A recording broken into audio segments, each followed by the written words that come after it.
Bharat scans അവതരിപ്പിക്കുന്നു ദക്ഷിണേന്ത്യയിൽ ആദ്യമായി dual energy 500 slice 4D spectral CT scan. മറ്റുള്ളവയേക്കാൾ 10 മാത്രം റേഡിയേഷൻ വികിരണം, ഏറ്റവും കുറഞ്ഞ സമയത്തിലുള്ള സ്കാനിങ്ങുകൾ, HD ഇമേജിംഗ്, സുവ്യക്തമായ ചിത്രങ്ങൾ, കാർഡിയാക് CT സ്കാൻ 3 സെക്കൻഡുകൾക്കുള്ളിൽ, ലോഹനിർമ്മിത ഇംപ്ലാന്റുകൾ ശരീരത്തിൽ ഉള്ളവർക്കും ഫലപ്രദം. Dual energy 500 slice 4D spectral CT scan. Bharat scans, diagnostic centre of Bharat hospital, Tirunakkara, Kottayam. അപ്പോയിന്റ്മെന്റിനായി വിളിക്കൂ 0481 2586 999 9747 12000.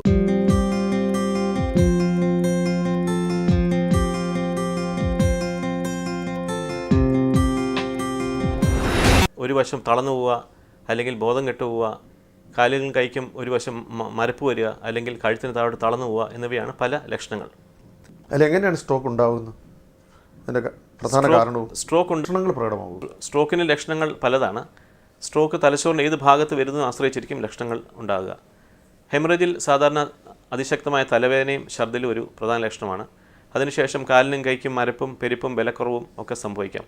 ഒരു വശം മുഴുവനായിട്ട് തളർന്നു പോകാം, അല്ലെങ്കിൽ ഒരു കാലിനും കൈക്കും ബലക്കുറവ് വരാം, അല്ലെങ്കിൽ കഴുത്തിന് താഴോട്ട് തളർച്ച ഉണ്ടാകുകയും ചെയ്യാം. ചില സന്ദർഭങ്ങളിൽ അതിശക്തമായ തലവേദനയ്ക്ക് ശേഷം രോഗി ബോധം കെട്ടുപോകുന്നു. ഇസ്കീമിക് സ്ട്രോക്ക് അഥവാ ത്രോംബോസിസിലാണെങ്കിൽ പല ലക്ഷണങ്ങളും ഇതുപോലെ പറഞ്ഞ പോലെ ഏത് ഭാഗത്ത് ട്രീറ്റ്മെൻറ്റ് നമ്മൾ സാധാരണയായി ചെയ്യുന്നത് CT സ്കാനാണ്. CT സ്കാൻ മിക്കവാറും എല്ലാ ഹോസ്പിറ്റൽസിലും ഇപ്പോൾ ലഭ്യമാണ്. ചിലവ് കുറഞ്ഞതാണ്, വേഗത്തിൽ ചെയ്യാൻ കഴിയുന്നതാണ്, പെട്ടെന്ന് റിപ്പോർട്ട് കിട്ടുന്നതാണ്. അതുകൊണ്ട് CT സ്കാനാണ് ആദ്യം നമ്മൾ രോഗിയെ വിധേയനാക്കുന്നത്. ചില സന്ദർഭങ്ങളിൽ MRI സ്കാൻ വേണ്ടിവരും. ഈ ഒരു രോഗിയുടെ രോഗത്തിൻ്റെ കാഠിന്യം, അവരുടെ പ്രായം, ഇതൊക്കെ പരിഗണിച്ചാണ് ഓരോ തരത്തിലുള്ള ചികിത്സാ വിധികൾ നിർണ്ണയിക്കുന്നത്. ചികിത്സാ രീതികളും ഈ പറഞ്ഞ പോലെ സ്ട്രോക്കിൻ്റെ ഹെമറേജ് ആണോ അതോ ത്രോംബോസിസ് ആണോ അനുസരിച്ചിരിക്കും. അതുപോലെ സ്ട്രോക്ക് എവിടെയാണ് സംഭവിച്ചിരിക്കുന്നത് എന്ന് ആശ്രയിച്ചിരിക്കും. ഹെമറേജിൻ്റെ കാര്യം ആദ്യം നമുക്ക് നോക്കാം. ഹെമറേജ് ചെറിയ ചെറിയ ഹെമറേജസ് ഒക്കെ ആണെങ്കിൽ പ്രത്യേകിച്ച് ട്രീറ്റ്മെൻറ്റ് ഇല്ലാതെ തന്നെ വലിഞ്ഞു പോകും. തലച്ചോറിലെ നമ്മുടെ ശരീരത്ത് മറ്റു ഭാഗങ്ങളിൽ വരുന്ന ബ്ലീഡിങ് പോലെ തലച്ചോറിലും ബ്ലഡ് തന്നെ വലിഞ്ഞു പോകും. അത് ചെറിയ സ്ട്രോക്കിൻ്റെ കാര്യത്തിൽ അതങ്ങനെ സംഭവിക്കാം. ലാർജ് സ്ട്രോക്സ് അല്ലെങ്കിൽ ലാർജ് ഹെമറേജ് അല്ലെങ്കിൽ വലിയ ഹെമറേജസ് ഒക്കെ ആണെങ്കിൽ ചിലപ്പം നമുക്ക് സർജറി ചെയ്ത് മാറ്റേണ്ട ആവശ്യം വരും. തലച്ചോറിന് ചില ഭാഗത്ത് വരുന്ന ഹെമറേജസ് നമുക്ക് സർജറി കൊണ്ട് മാറ്റിയെടുക്കാവുന്നതാണ്.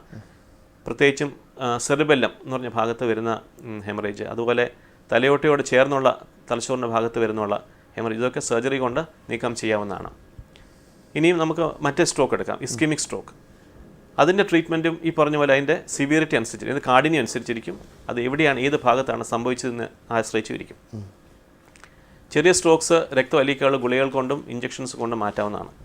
സ്ട്രോക്കിന് പുതുതായിട്ട് വന്നിരിക്കുന്ന ഒരു ചികിത്സ രക്തവലിക്കാനുള്ള ഇഞ്ചക്ഷനാണ്. അതിപ്പോൾ മേജർ ഹോസ്പിറ്റൽസിലൊക്കെ അവൈലബിൾ ആണ്. അതിൻ്റെ ടിഷ്യൂ പ്ലാസ്മിനോജൻ ആക്ടിവേറ്റർ അല്ലെങ്കിൽ TPA എന്നാണ് ഇതിൻ്റെ പേര്.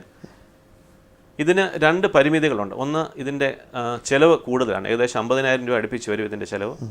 പിന്നെ ഇത് രോഗിക്ക് രോഗലക്ഷണങ്ങൾ തുടങ്ങി 4.5 മണിക്കൂറിനുള്ളിൽ തന്നെ രോഗി ആശുപത്രിയിൽ വരികയും സ്കാനിങ് ചെയ്യുകയും അത്യാവശ്യം ബ്ലഡ് ടെസ്റ്റുകൾ ചെയ്തതിന് ശേഷമേ ഈ ഇഞ്ചക്ഷൻ കൊടുക്കാൻ പറ്റുള്ളൂ. അതുകൊണ്ട് രോഗലക്ഷണങ്ങളെക്കുറിച്ച് അറിഞ്ഞിരിക്കേണ്ടത് വളരെ അത്യാവശ്യമാണ്. ഈ സ്ട്രോക്ക് ഉണ്ടായിട്ട് തലച്ചോറിൽ നടക്കുന്ന ഓപ്പറേഷൻ കൂടുതൽ റിസ്ക് ആണെന്ന് പലപ്പോഴും പറഞ്ഞു കേട്ടിട്ടുണ്ട്. അങ്ങനെയല്ല, അത് ഏത് തരം ഓപ്പറേഷൻ പോലെയും ഉള്ള റിസ്ക്കേ ഉള്ളൂ. കൂടുതൽ റിസ്ക് എന്ന് പറയാനില്ല. അത് ആ സ്ട്രോക്കിൻ്റെ സിവിയറിറ്റി ആശ്രയിച്ചിരിക്കും. ഇപ്പം വളരെ കൂടുതലുള്ള ഹെമറേജസ് ഒക്കെ ആണെങ്കിൽ റിസ്ക് കൂടുതലാണ്. ചെറിയ ഹെമറേജസ് ആണെങ്കിൽ റിസ്ക് അധികമില്ല.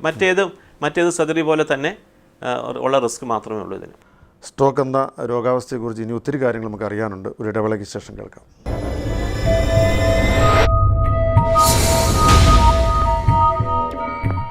ഭാരത് സ്കാൻസ് അവതരിപ്പിക്കുന്നു ദക്ഷിണേന്ത്യയിൽ ആദ്യമായി dual energy 500 slice 4D spectral CT scan. മറ്റുള്ളവയേക്കാൾ 10 മാത്രം റേഡിയേഷൻ വികിരണം, ഏറ്റവും കുറഞ്ഞ സമയത്തിലുള്ള സ്കാനിങ്ങുകൾ, HD ഇമേജിംഗ്, സുവ്യക്തമായ ചിത്രങ്ങൾ, കാർഡിയാക് CT സ്കാൻ 3 സെക്കൻഡുകൾക്കുള്ളിൽ, ലോഹനിർമ്മിത ഇംപ്ലാന്റുകൾ ശരീരത്തിൽ ഉള്ളവർക്കും ഫലപ്രദം.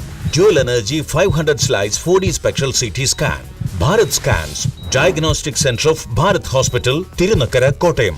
അപ്പോയിന്റ്മെന്റിനായി വിളിക്കൂ 0481 2586 999 9747 12000. Surya Ready-Mades and Textiles, dealers in export surplus branded cotton garments, cotton shirts, t-shirts, jeans, pants, ladies and kids wear.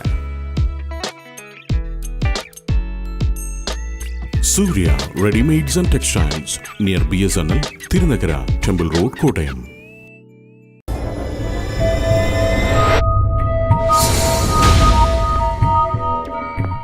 Bharat hospital health ഡയറിയിലേക്ക് വീണ്ടും സ്വാഗതം. ഡോക്ടർ, ഈ സ്ട്രോക്കിൻ്റെ രോഗാവസ്ഥ പൂർണ്ണമായി ചികിത്സിച്ച് ഭേദമാക്കാനാവൂ? ഇപ്പോഴത്തെ ഒരു സാഹചര്യത്തിൽ വളരെ ഫലപ്രദമായ ചികിത്സ ഇപ്പോൾ സ്ട്രോക്കിന് അവൈലബിൾ ആണ്. അത് മേജർ ഹോസ്പിറ്റൽസിലൊക്കെ ഇപ്പോൾ നമുക്ക് അവൈലബിൾ ആണ്. ഈ ഇഞ്ചക്ഷൻ കൊണ്ട് രോഗിയുടെ കട്ടപിടിച്ച രക്തക്കൊഴലുകൾ നമുക്ക് രക്തം അലിയിപ്പിച്ച് പഴയ പോലെ രക്തോട്ടം പുനഃസ്ഥാപിക്കാൻ പറ്റാവുന്നതാണ്. ഈ ഇഞ്ചക്ഷൻ്റെ പേര് TPA എന്നാണ്, ടിഷ്യൂ പ്ലാസ്മിനോജൻ ആക്ടിവേറ്റർ. എന്ത് ചെലവ് വരും അതിന്? ഇതിന് ഏകദേശം 50,000 രൂപ അടുപ്പിച്ച് ചിലവ് വരും. ഇത് പഠനങ്ങൾ തെളിയിക്കുന്നത് 100 സ്ട്രോക്ക് പേഷ്യൻസിന് ഈ ഇഞ്ചക്ഷൻ കൊടുക്കുകയാണെങ്കിൽ 50% ആൾക്കാർ 3 മാസത്തിനുള്ളിൽ പൂർണ്ണമായിട്ടും ഭേദപ്പെടുമെന്നുള്ളതാണ്. അതുകൊണ്ട് 4.5 മണിക്കൂറിനുള്ളിൽ തന്നെ രോഗി വന്ന് ബ്ലഡ് ടെസ്റ്റും സ്കാനിങ്ങും ചെയ്ത് ഇത് കൊടുക്കാവുന്ന രോഗിയാണെങ്കിൽ നമ്മളിത് കൊടുത്തിരിക്കണം. എന്താ അങ്ങനെ പറയാൻ കാര്യം? പ്രായമായവർക്ക് കൊടുക്കാൻ പാടില്ലെന്നുണ്ടോ? പ്രായം ഇതിനൊരു പരിധിയല്ല. ഇത് 18 വയസ്സിന് ശേഷം, അതായത് മുതിർന്ന ആൾക്കാർക്ക് 18 വയസ്സിന് ശേഷം ഉള്ള സ്ട്രോക്ക് വന്നവർക്ക് ഈ ഇഞ്ചക്ഷൻ കൊടുക്കാവുന്നതാണ്. 80, 90, 100 വയസ്സുള്ളവർക്ക് വരെ ഇത് കൊടുത്തിട്ടുള്ള അവർക്ക് വളരെ ഫലപ്രദമായിട്ട് കണ്ടിട്ടുമുണ്ട്. മറ്റൊരു കാര്യം ചോദിച്ചോട്ടെ, സർജറിയെ കുറിച്ച് സാറ് പറഞ്ഞത് ഏത് സാഹചര്യത്തിലാണ് സ്വാഭാവികമായിട്ടും ഒരു സർജറി വേണ്ടി വരുന്നത് സ്ട്രോക്കിന്? സ്ട്രോക്ക് ആദ്യം നമുക്ക് ഹെമറേജിനെ നോക്കാം. ഹെമറേജ് സെറിബെല്ലം എന്ന് പറഞ്ഞൊരു ഭാഗത്ത്, അതായത് തലച്ചോറിന് പുറയിലുള്ള സെറിബെല്ലം എന്ന് പറഞ്ഞ ഭാഗത്ത് ഹെമറേജ് വരുവാണെങ്കിൽ, അതും സൈസ് ഇച്ചിരി കൂടുതലാണെങ്കിൽ അത് സർജറി ചെയ്യേണ്ട അത്യാവശ്യമാണ്. കാരണം അത് ജീവൻ ആപത്ത് സംഭവിക്കാവുന്ന ഒരു കണ്ടീഷനാണ്.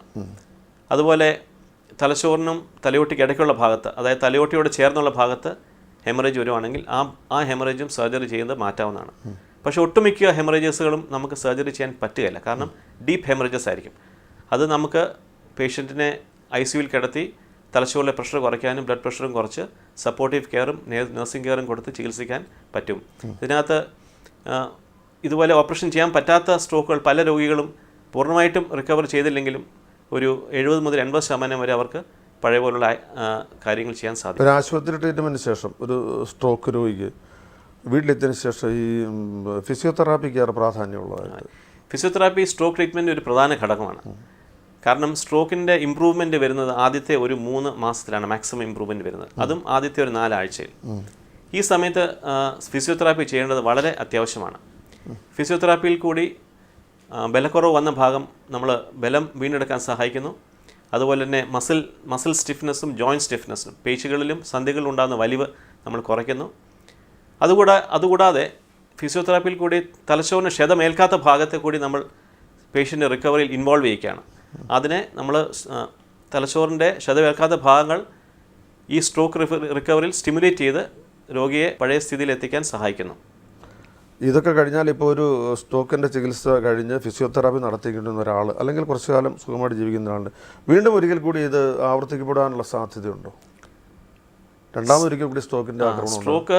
സ്ട്രോക്ക് വരാതിരിക്കാനുള്ള മരുന്നുകൾ കഴിക്കേണ്ടത് അത്യാവശ്യമാണ് ഒരു സ്ട്രോക്ക് വന്നതിന് ശേഷം. അതുപോലെ മറ്റ് റിസ്ക് ഫാക്ടേഴ്സൊക്കെ കൺട്രോൾ ചെയ്ത് അവയുടെ മരുന്നുകൾ കഴിക്കേണ്ടതും അത്യാവശ്യമാണ്. ഇങ്ങനെ രക്തവലിക്കാനുള്ള മരുന്നുകൾ കഴിച്ചുകൊണ്ടിരിക്കുകയും മറ്റ് റിസ്ക് ഫാക്ടേഴ്സ് കൺട്രോൾ ചെയ്യുകയാണെങ്കിൽ പിന്നെ സ്ട്രോക്ക് വരാനുള്ള സാധ്യതകൾ വളരെ കുറവാണ്. സ്ട്രോക്ക് വരാത്ത ഒരാൾ എന്നാൽ അതിനകത്ത് റിസ്ക് ഫാക്ടേഴ്സ് ഉണ്ട്. അദ്ദേഹത്തിന് ഡയബറ്റിസ് ഉണ്ട്, അല്ലെങ്കിൽ പ്രഷറുണ്ട്, അല്ലെങ്കിൽ കൊളസ്ട്രോൾ ഉണ്ട്. അങ്ങനെ ഒരാളിന് ഈ രോഗം വരാതിരിക്കുന്നതിന് വേണ്ടി മുൻകരുതൽ രീതിയിൽ എന്താണ് ചെയ്യാൻ കഴിയുക? പല മുൻകരുതലുകളും നമുക്ക് ചെയ്യാം. ഒന്ന് എക്സസൈസ് അല്ലെ വ്യായാമം.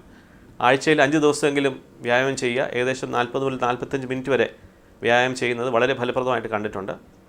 അതുപോലെ മിതമായ ആഹാര രീതി, അമിതവണ്ണം കുറയ്ക്കുക, പിന്നെ റിസ്ക് ഫാക്ടേഴ്സിൻ്റെ ട്രീറ്റ്മെൻറ്റ് എടുക്കുക, blood sugar, blood pressure, cholesterol levels കൺട്രോളിലാക്കി വെക്കുക, പുകവലിയും മദ്യപാനം പൂർണ്ണമായിട്ടും ഒഴിവാക്കുക. ഇതൊക്കെയാണ് നമുക്ക് ചെയ്യാൻ സാധിക്കുന്ന കാര്യങ്ങൾ.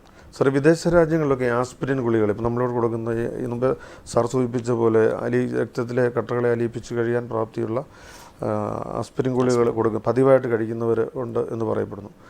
നമ്മുടെ നാട്ടിലും ഈ ആസ്പിരിൻ ഗുളിക കഴിച്ചാൽ ഒരു പരിധി വരെ ഇത് അവോയ്ഡ് നിർത്താൻ പറ്റുമോ, പതിവായിട്ട് മുടങ്ങാതെ കഴിച്ചു കഴിഞ്ഞാൽ?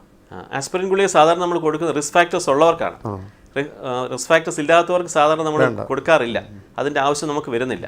പക്ഷേ വിദേശ രാജ്യങ്ങളിൽ അത് അവർ അഡ്വൈസ് ചെയ്യുന്നുണ്ട്. റിസ്ക് ഫാക്ടേഴ്സ് ഇല്ലെങ്കിൽ പോലും ചെറിയ ഡോസ് വാസോറിൻ ജീവിതകാലം മുഴുവൻ കഴിച്ചോ എന്ന് പറഞ്ഞ് കഴിക്കുന്ന ഒരു രീതി, കഴിച്ചോളാൻ പറഞ്ഞ രീതി വിദേശ രാജ്യങ്ങളുണ്ട്. ഈ റിസ്ക് ഫാക്ടേഴ്സ് ഒന്നുമില്ലാതെ ചില ആളുകൾ ആശുപത്രി ചികിത്സയിൽ ഇരിക്കുന്നവരും അതുപോലെ ഓപ്പറേഷന് വിധേയരാകുന്ന ചില ആളുകളും പെട്ടെന്ന് ഈ സ്ട്രോക്ക് എന്ന അവസ്ഥയിലേക്ക് പോകാറുണ്ട്. എന്താണ് അതിന് കാരണം? അങ്ങനെ സംഭവിക്കാറുണ്ട്. അതിന് പ്രധാനമായ കാരണം ആശുപത്രിയിൽ അഡ്മിറ്റായിരിക്കുന്ന ഒരു രോഗി അവരുടെ ആഹാരക്രമം ശരിയായിട്ട് നടക്കുകയില്ല, അവർ കുടിക്കുന്ന വെള്ളം ആവശ്യത്തിന് വെള്ളം കുടിക്കത്തില്ല, അതുകൊണ്ട് ബോഡിയുടെ ഇക്വിലിബ്രിയം മാറിപ്പോകുന്നു, ബ്ലഡ് കോൺസെൻട്രേറ്റഡ് ആകുന്നു, രക്തം കട്ട പിടിക്കാനുള്ള സാധ്യതകൾ കൂടുന്നു. അതുകൊണ്ട് ഈ റിസ്ക് ഫാക്ടേഴ്സ് ഒന്നും ഇല്ലെങ്കിൽ പോലും ചില രോഗികൾ അത് ഇന്ന പ്രായമാകണമെന്നില്ല, പ്രായമായാലും അതുപോലെ മധ്യവയസ്കരിലൊക്കെ മറ്റ് അസുഖങ്ങളായിട്ട് അഡ്മിറ്റായിട്ട് സ്ട്രോക്ക് വന്ന പല കേസുകളും ഉണ്ട്. അത് ഈ പറഞ്ഞ കാരണങ്ങൾ കൊണ്ടാണ്. സ്ട്രോക്കിനെ കുറിച്ച് വളരെ വിശദമായ രീതിയിൽ ഇവിടെ വിജ്ഞാനപ്രദമായി സംസാരിച്ച ബഹുമാനപ്പെട്ട ഡോക്ടർ മാത്യു ജോസ് സാറിന് വളരെ നന്ദി. ഹെൽത്ത് ഡയറിയുടെ ഈ എപ്പിസോഡ് പൂർണ്ണമാകുന്നു. അടുത്ത ആഴ്ച ഇതേ സമയം നമുക്ക് വീണ്ടും കാണാം. നന്ദി, നമസ്കാരം.